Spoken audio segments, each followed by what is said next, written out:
Historias de la economía.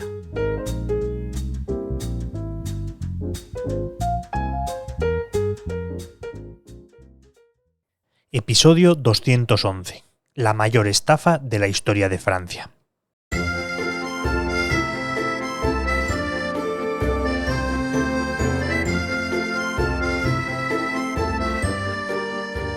A finales del siglo XIX, París vivía una época de esplendor burgués, en la que la fe en el crédito era ciega. En ese contexto, una mujer de provincias, con modales refinados y muy persuasiva, fue capaz de poner de rodillas al sistema financiero francés. Thérèse Humbert, con la promesa de una inexistente herencia millonaria, mantuvo en vilo durante 2 décadas a banqueros, jueces y políticos. Su fraude, sostenido con documentos falsos y teatro social, no solo fue capaz de vaciar bolsillos, sino que desnudó la fragilidad de un sistema económico basado en la confianza. Esta es la historia de un gran engaño, de la mayor estafa de la historia de Francia, que sacudió a la Tercera República y anticipó los fraudes financieros modernos. Esta mujer nació como Thérèse d'Aurignac en 1854, en el seno de una humilde familia campesina, hija de un padre que había sido abandonado, un hecho que le marcó toda la vida. Recibió una modesta herencia con la que quiso comprar una granja, pero como los fondos no llegaban, se inventó la historia de que era el hijo secreto de una noble y que pronto recibiría una nueva herencia que respaldaba con antiguos pergaminos. Thérèse fue la tercera de 7 hermanos y ya desde muy joven demostró interés por el engaño. Por ejemplo, convenció a sus amigas de juntar las joyas de todas para poder acercarse a pretendientes adinerados, haciéndoles creer que eran ricas.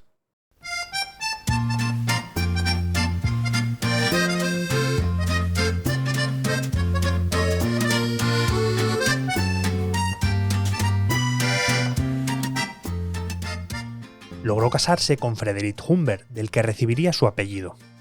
Este era hijo del alcalde de Toulouse, un profesor de derecho, famoso jurista y estadista que acabaría convirtiéndose en ministro de Justicia. Para lograr el consentimiento de sus suegros, para que la aceptasen como nuera, les hizo creer que tenía un primo, anciano y moribundo, del que era su única heredera, y que entre sus posesiones se encontraba hasta el castillo de Marcotte, en Gers.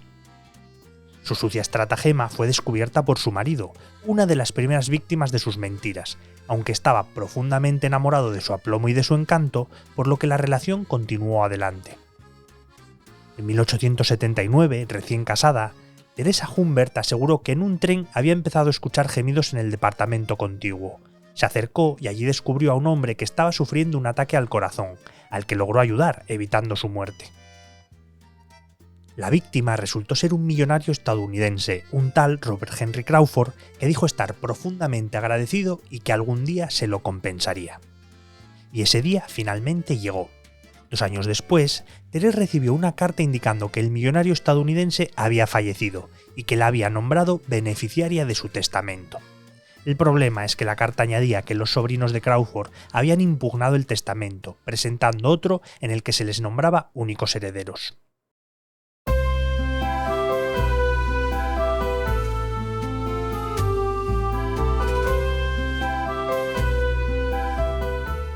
Lo que estaba en juego era una auténtica fortuna, unos 100 millones de francos de la época, que equivaldrían a algo menos de 500 millones de euros de hoy. Así que para resolver el entuerto, Thérèse lleva el caso a los tribunales, donde pelea por esa herencia. El juicio es todo un espectáculo y es defendida por su propio marido, en una actuación que dicen que fue brillante. El tema es que no existía ningún multimillonario norteamericano llamado Robert Henry Crawford, por supuesto no había ninguna herencia y ningún franco. Hasta el juicio fue falso, con los hermanos de la estafadora actuando como sobrinos del falso rico y su pareja ya metida en el ajo siendo consciente del fraude. Todo era mentira. Thérèse asegura que cuenta con los documentos que la acreditaban como única heredera y que los bonos al portador que lo probaban estaban a buen recaudo en una caja fuerte. Con esta historia se convierten en la pareja favorita de sus amigos. Disfrutan tanto de su compañía que les prestan dinero para sus gastos, por amabilidad o porque quieren ganarse el favor de una futura millonaria. Y no eran pocos los gastos, porque el matrimonio no ahorra nada. Invierten en casas por toda Francia y hasta en Túnez. Se compran un castillo, un yate, ropa de diseño. Los eventos que organizaban eran los mejores de París y atraían a todas las figuras públicas, políticos, empresarios, militares y a quien hiciese falta. Todo era poco para consolidar su lugar en la élite. También se lanzaron a los negocios. Crearon una compañía de ahorros que prometía enormes ganancias a quien invirtiera con ellos. A pesar de que en Francia aún estaba muy reciente el escándalo de Panamá, en el que miles de pequeños ahorradores fueron estafados durante la excavación del canal, las promesas de enormes rentabilidades eran más poderosas que el miedo.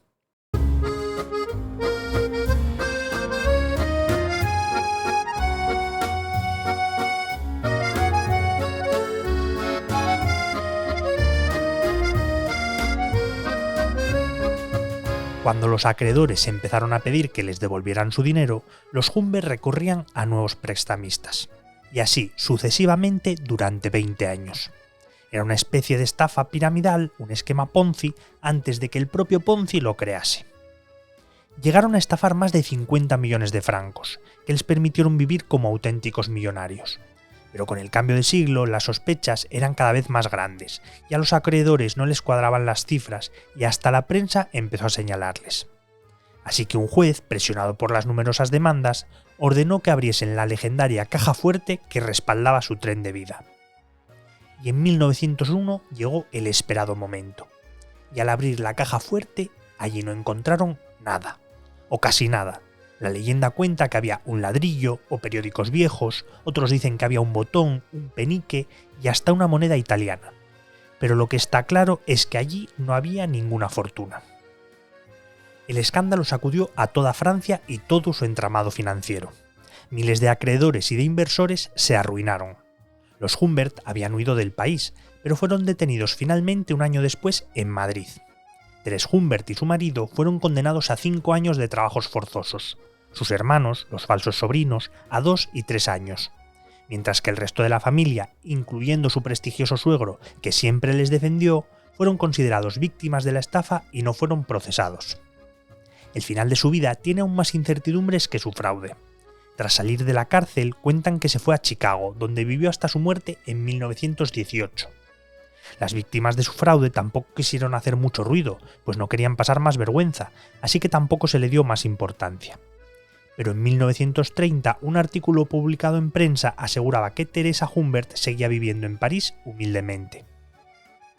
Lejos quedaba la imagen de la Gran Thérèse, como se le empezó a llamar en los numerosos artículos dedicados a su estafa, considerada la mayor de la historia de Francia.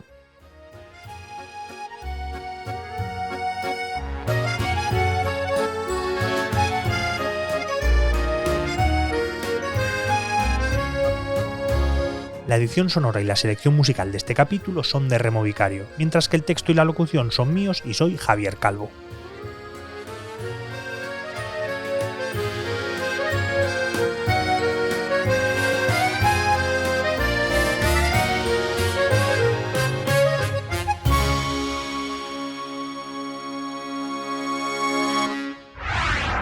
El Economista Podcast.